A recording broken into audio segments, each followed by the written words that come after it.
Hello from Student Services. We hope that you are enjoying your virtual Writers Week experience. Writing is a great way to communicate our creativity and ideas to the world. We appreciate all the effort and bravery that go along with the sharing of any art form. In the event that one of these talks brings up some difficult reactions or feelings, feel free to connect with Student Services in one of these ways. Email your counselor, schedule a Zoom with your counselor through Sign Up Genius, call Student Services for any assistance by calling FREM's main number or dialing 847-755-2630. For a more immediate concern, an on-call person is available during blocks 1 to 4 on the Zoom link that has been posted to your class Schoology page or scanning this QR code. We would be happy to talk with you in any of these ways. Enjoy the week.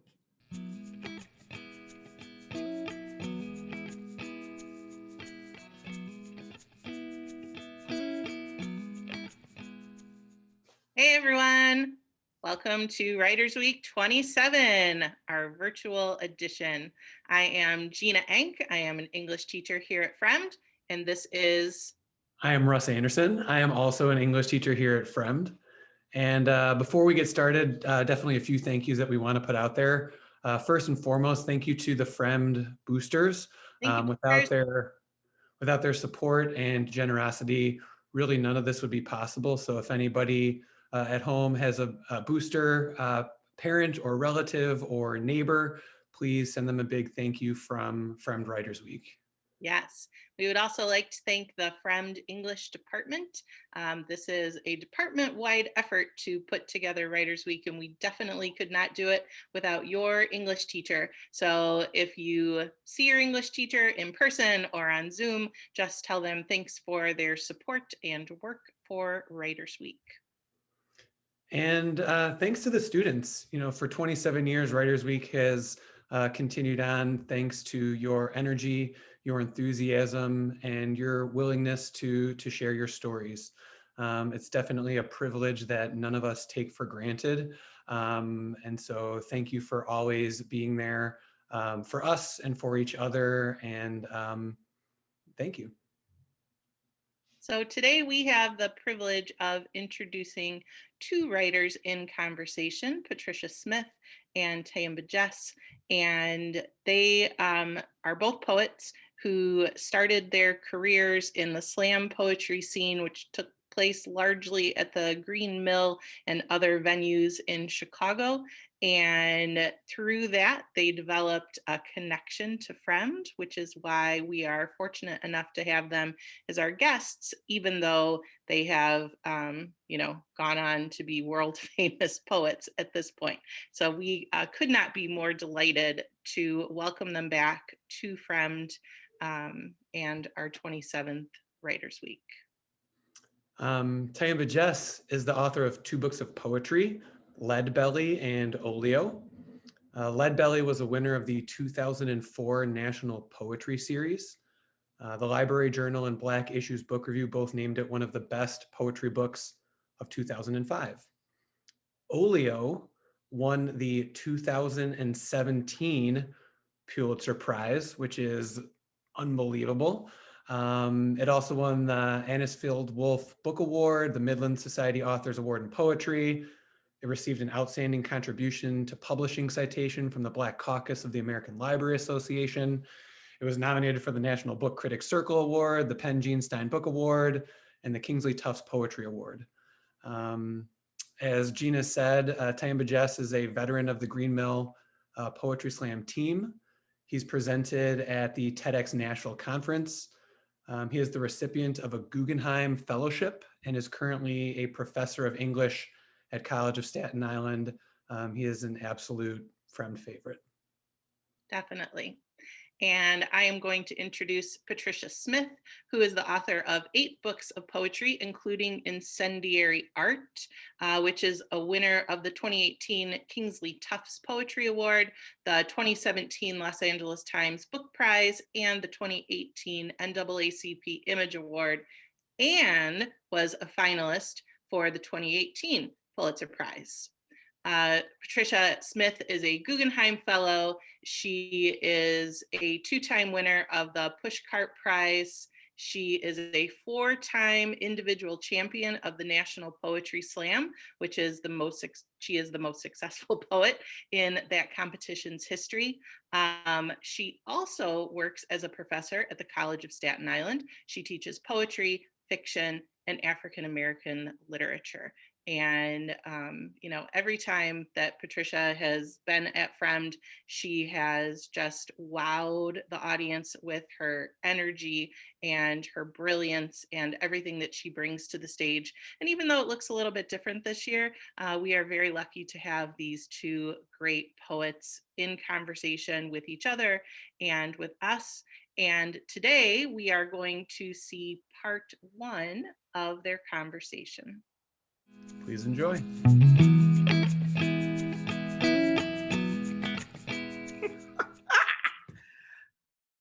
Hi. Hi.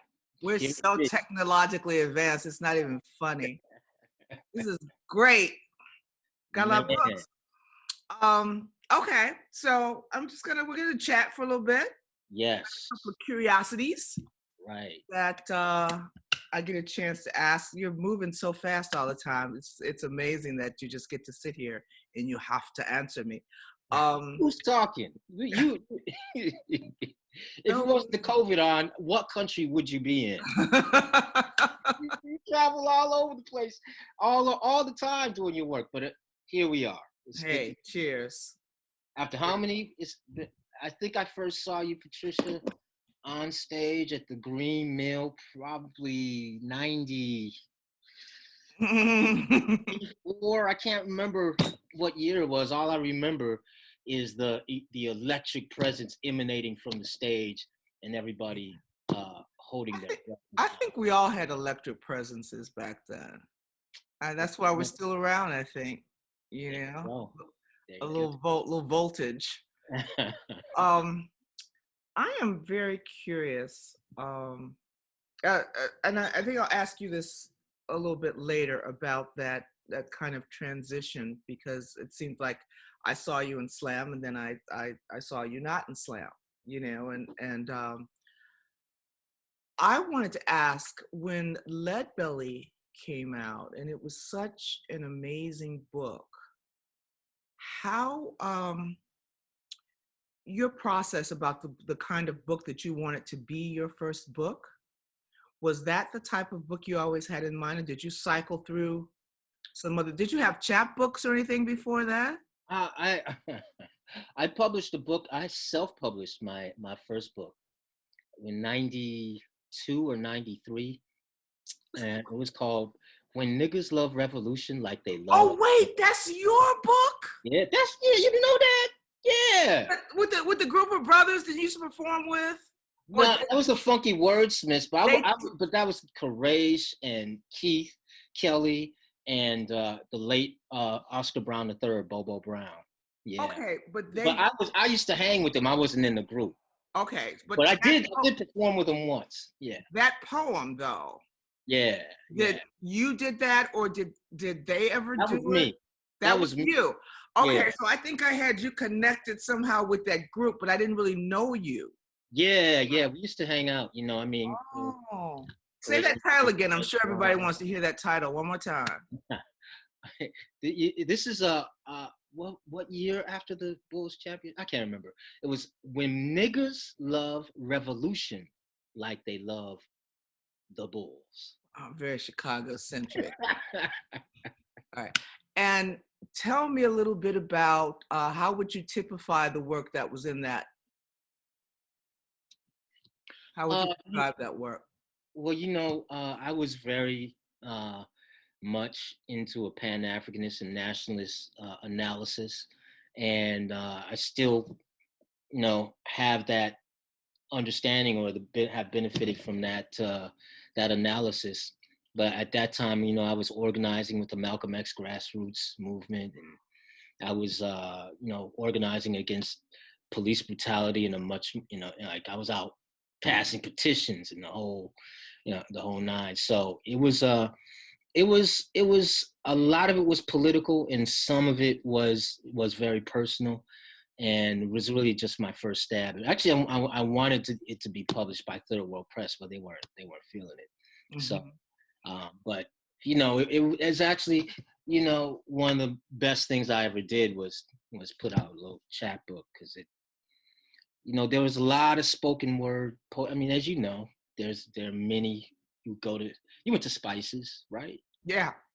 And be packed, and I always thought everybody was gonna like create a book, but not that many people did, and not that many people from there are actually, to my knowledge, still writing. Right. Okay, But so that idea of that being a performance space, or even your work being a political vehicle, as well as it just doesn't sound like you were thinking, well, I'm going to do this chapbook, and then I'm going to wait a while, then I'm going to do a book, and then I'm going to, yeah, right. So I think a lot of people, some people were thinking, maybe this isn't what most people would say is like official poetry, but we're doing what we're doing and we're getting what we're getting out of it. Okay. right. So when did you start to think this may be something that I want to dedicate more time or even my life to? Well, for me, it kind of crept up on me because, I, I, uh, I had a career in social service, so to speak. I mean, I had a degree, I have a degree in public policy and all that. I was on that track, but I didn't like the jobs. I didn't like working 9 to 5s, and I would leave the jobs, or they would leave me. and, you know, it's one of those things where I kept, I eventually figured out, when I took one step towards writing, as difficult as it is, writing took 2 steps towards me. And to me, that was it started to clue me in on, maybe this is what you should do. And I also was watching people like you, uh be on the stage, and I ran across Tia Chucha Press and Life According to Motown, and I remember thinking, whoa, they talk about my city, Detroit. And then picking that book up and being just riveted. And I think, it was at a time when, I hadn't run across hardly any poets that felt like they were in the room talking to me, Mm-hmm. and that were talking about things that I could really relate to. And you talk Life According to Motown, and I could, and then when I saw you read, I think the thing that struck me was that your labor was going deeply into the page, and you got up on the stage, and you belted it out. But it wasn't your performance, so to speak, that was working. It was the electric nature of your work.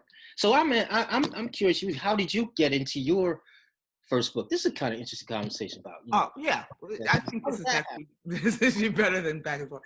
Um, Louis Rodriguez. I was going to the mill every Sunday. It was like a religion. It was crack, you know. The idea that all these people who weren't necessarily poets or call themselves poets, they bagged groceries and they were teachers and they were secretaries and they pumped gas or they just got out of jail, that they felt that they had something important enough to say, to stand up and say it in front of a room full of strangers. That was magnetic to me. And every week the crowd would shift a little, but there was always this core group that was there. And Louis one day came in and said, I'm going to start a press. Do you have a manuscript? And I tell students to this day, if somebody says, do you have a manuscript? Don't even worry about it. Just say yes. And, then Work it out. figure it out. Yeah, because I didn't really have any idea, no poetry schooling, as they say, an idea what a manuscript or putting together a manuscript really entailed. So to me, it was just gathering all the stuff that I was doing at the Green Mill, seeing if there was some kind of thread running through it or something, And I know you don't have this feeling because your Lead Belly was so amazing, but when I look at Motown, there's so much in there that I would change. You know, I mean, it's valuable for being a snapshot of where you were at the time, but I think a lot of it was so, you know, when you're on stage and you do a piece, they don't have the piece in front of them. They're not going to go home and be able to look at it again. So you do a lot of conversational kind of opening, scene setting type things, which if that landed in front of you from somebody in your class, you'd X the first third of it out because See, I'm glad. I see. That's why I learned a lot from that book. I learned so much from that book, and particularly about voice. Sorry to interrupt, it's okay, no but problem. This is but cool. I'm just saying. I'm glad that you didn't that editorial ear wasn't with you. Because if I felt like I was so, it was so immediate and so vital. But you I, know, I mean, when you think about it though, a lot of the things that you're saying about feeling that somebody was talking directly to you, a lot of that comes from it. It wasn't really a performance in the beginning. Did it feel more like a conversation? You know, like something happened, blah, blah, blah. Let me tell you about it. And then sometimes somebody would start listening to your poem and they start scribbling. They say, I want to read something. It'll be like an answer to your. So it was like this tunnel of energy going back and forth all the time, you know. And I think when we moved from that, and I had to talk to you about what that hierarchy was like for you. It's like from the, it's because our backgrounds are totally different because you're in school, mhm. right? So receiving one thing at, you know, NYU and seeing another thing on the street, you know, how did you define and find yourself between those two, what I feel are extremes? You know, well, I have benefited from being uh, a part of in whatever small way, or being privy to is more appropriate, to what I consider genius movements in American poetry. One is slam, because slam mobilized, it was mobilized thousands of people to find their voice, and really brought the feel of what we're talking about here, of talking to average people. Right. We claimed that for American literature, you know, and so I really learned a lot from watching slam. You know, Reggie Gibson. You know, I could go on. Roger Bonnergard. You know, all kinds of people. And then the second one was Kaveh Khanum, because Mm-hmm. Kaveh Khanum is a workshop for Black poets that really introduced me thoroughly to the idea of workshopping, and prepared me to hear critique in ways that if I had gone straight into graduate school, I would not have been able to handle it. Because I'm just be real, I sure enough wasn't going to listen to a bunch of white folks telling me what my poetry was going to Right. be. And that was my attitude. But after going into Kaveh Khanum, I felt prepared to deal with any kind of critique, you know, because even with the critique I got from my MFA, I still had my Kaveh Khanum people I could bounce poems off of. Right. Right. So Yeah. Kaveh Khanum, the night, well, not the night, probably the week before I started, I went to a low residency MFA. And before I was very nervous. I felt like that there was a big chunk of things I was missing, you know, the official poetry education, which of course now I figured out you don't really need. But I thought I'm going to get in there and things were going to be over my head. And I remember having the party at Cave Khanum and having that time both Rita and Lucille had stayed. So this is a party, right? And I'm going on and on about all this. And it reminded me, I felt like, remember those commercials, the Verizon commercials with all the people standing behind you? you know. Uh-huh. And I was told that if you need to scream into your cupped hands, or you need to remember who you are, you remember this, not that.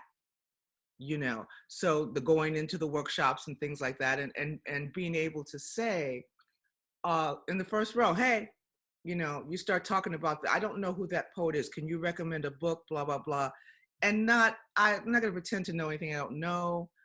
I'm here to get as much education as I can because I want to get better than all y'all. You know, Uh-huh. so it was different in that it was kind of the same. I came to Cave Canem, I think. Were you there early on? Yeah, I was 97, 99, 2001, but then I was basically the RA for 3 years, and I think it was Okay. 05 or something like that. Yeah. Yeah. Cave Canem was very intimidating for me because that little voice that said, you don't really have the background that you need to be in these spaces. Crazy. I come in to take over for Marilyn. In that first class, Jericho, Ross Gay, Yeah. Tracy K. Wow. I mean, it was no joke, you know. But the idea, it was the great leveler. Everybody walked in with the same issues, the same, I'm tired of these white folks trying to define me, blah, blah, you know. And it was a place to go where you could be fallible. Right. You could be vulnerable, you could do something wrong, you could, you know. And I think we're really lucky to have had, and especially when you talk about it in conjunction with something like slam, where you're working on both your inner and your outer voice, Right. Yeah. you know, at the same time. First time, Okay. let's just say, first time I saw CC reading, I was like, okay, let's see what these folks got, you know. And the first one got up and it was like, wham. It's like, oh, okay. The next one, wham. Oh, okay. Wham, wham, wham, wham, wham, all evening. And then by the end of the evening, I'm sitting in my chair like, oh, I'm glad I didn't go up tonight. Well, we should read some poems, right? Sure. After you. Yeah, thanks. Well, for some reason I've been writing. I'm not going to read one, but I've been writing really long. A couple of things were like commissioned poems for things where they give you this huge event and say write a poem, and you're like, oh, how much of the event can I get? I have to write something about the Tulsa massacre, Oh. Juneteenth, you know, things like that. And I started to put one of those up on my screen, and I thought, nah, I'm fond of now looking through books that I read from a lot and finding things that I didn't read, that I just never. And then you ever go back and go, I kind of like that. But I think when you start reading from a book, you figure out what it is you like to bring through the crowd, and they figure out what it is they want to hear, and you wind up reading a lot of the same things over and over again. Mm-hmm. But okay. March 15th, 2012, Queens, New York. Cherise Francis, 30, a schizophrenic, had stopped taking her medications and needed an ambulance. Police arrived, handcuffed an agitated Cherise, and held her face down on a mattress until she went into cardiac arrest and stopped breathing. She couldn't get out from under the venom flooding the muscle across the span of her back, the command that she breathe from a growler with both knees on her breath. She couldn't summon the spit she needed to call out for me or debate the hammers taking flour behind her eyes.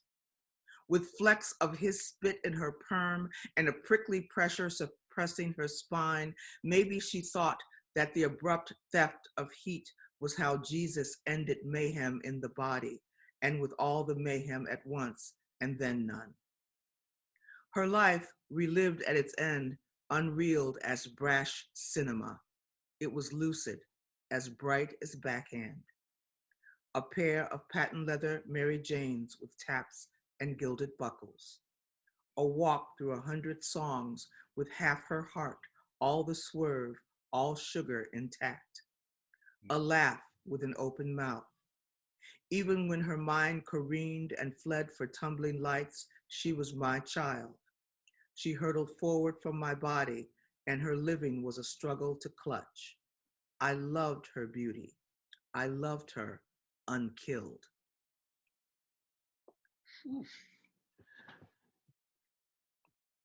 I was writing something. I'm working on a YA book, and it started out all normal, and then it just veered and got darker and darker. But I think that's part of the blessing that we have some place to put those things.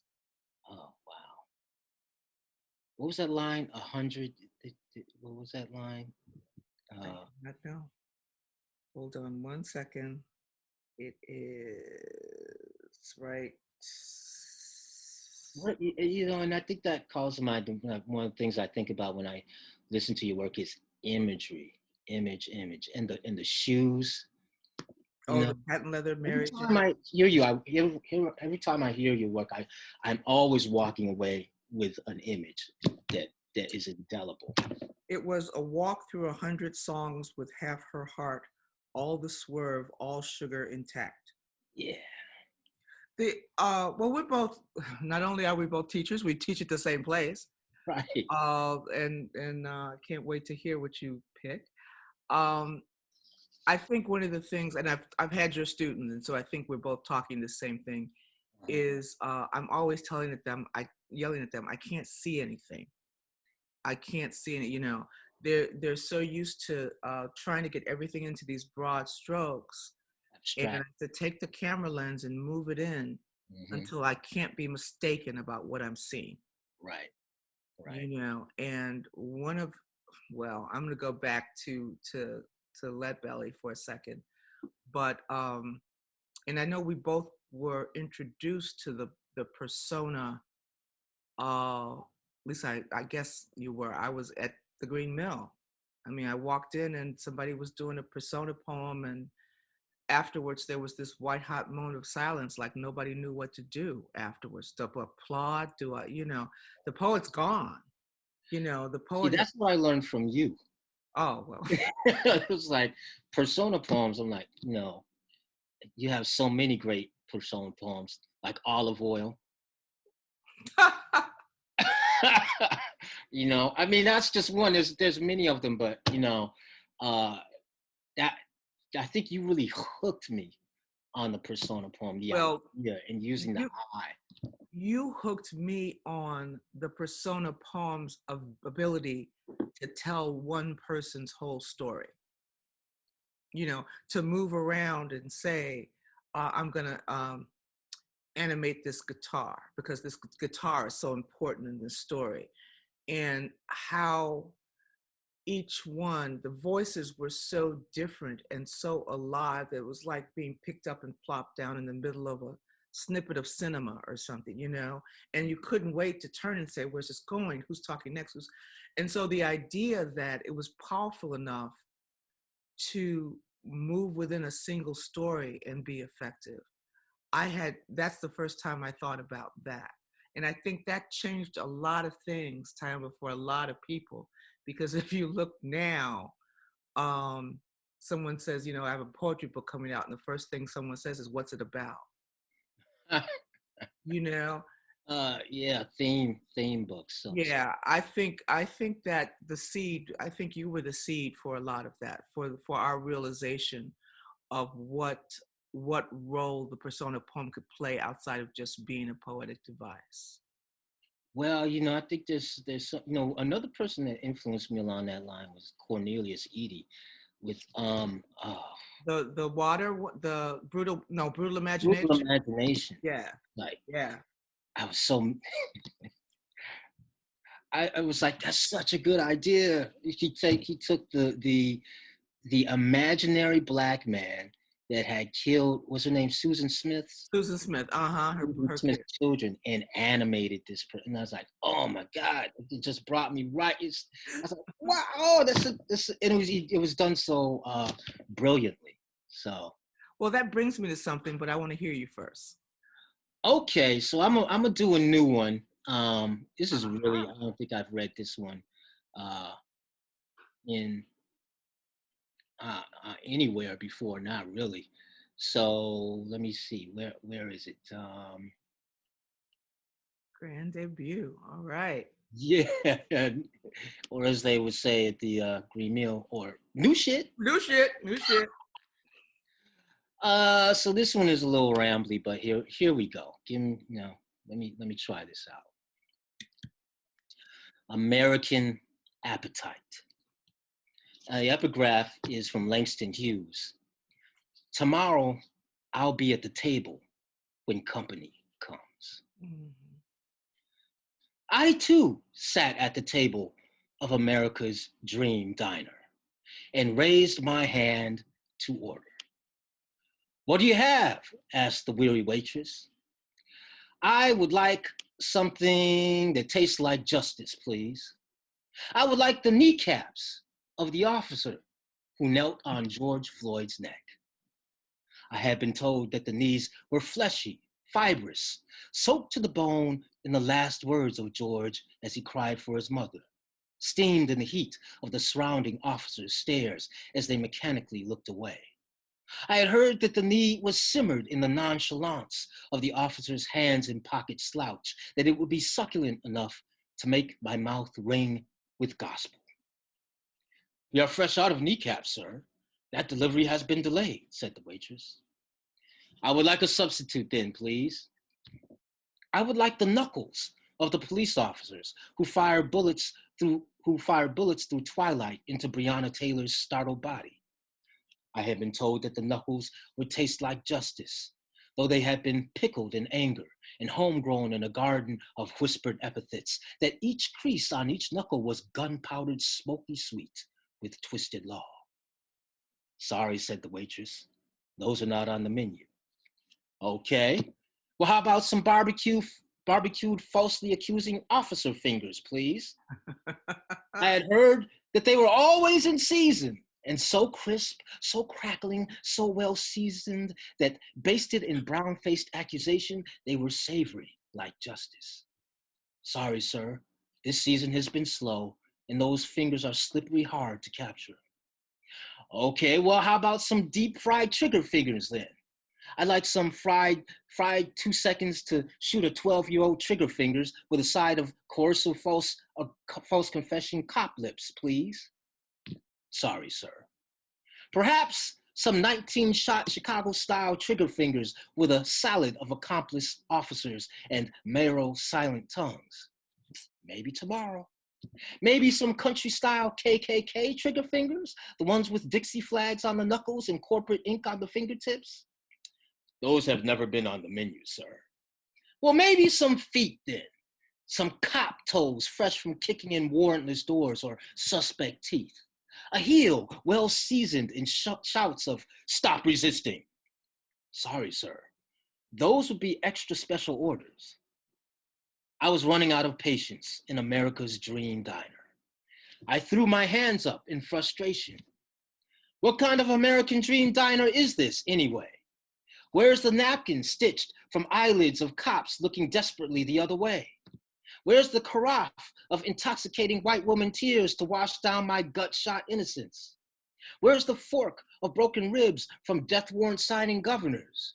Where's the spoon carved from baton-wielding cop wrists hardened with blows across protester heads? Where is the bowl of perjurous prosecutor's skull rubbed stainless with its scrub of plea deal capitalization? All I wanted to do today was taste a little bit of justice, and here I am, still hungry. Sir, I have to ask you to lower your voice, said the waitress. Seriously?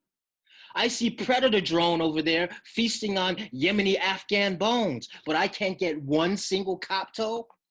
Sir, please, calm. I see IMF economic adjustment in back, feasting on senior citizens' pension plans on a platter of sweatshop hands with a whole truckload of refugee sauce. And I can't get one police knuckle? And Chevron, Exxon, Halliburton, Fracking Incorporated is over there in the corner, slurping up toddler brains with a side of grandma liver on a plate of foreclosed mortgages. And I can't get one kneecap? But sir, maybe I'm not false flagging a foreign country, but I am a citizen of this country. And is this not American Dream Diner? I came here looking for a whiff of justice. And look, sir, no, you look. There's no knock of rest over there, mouth full of molten lead with a heaping bowl of black body soup. And what's that over there? Mouth full of George Washington's stolen slave teeth, about to slice open a fresh batch of private prison flesh. Looks like the prison. And then came the company man. Security's arm around my throat. My eyes pitched toward the ceiling, my feet flown off the ground, my head thrown to the floor. It was only then I remembered I'd never had the chance to say my grace. I can't breathe. I can't breathe. I can't breathe. I can't. I can. I can. I can. I will breathe. I will breathe. I will breathe. I will breathe. I will breathe fire. I will breathe fire. I will breathe fire. I am fire. Shit. Oh. Oh. Wow. You all right? All right. That's how you know it's good. You like, where was that again? What?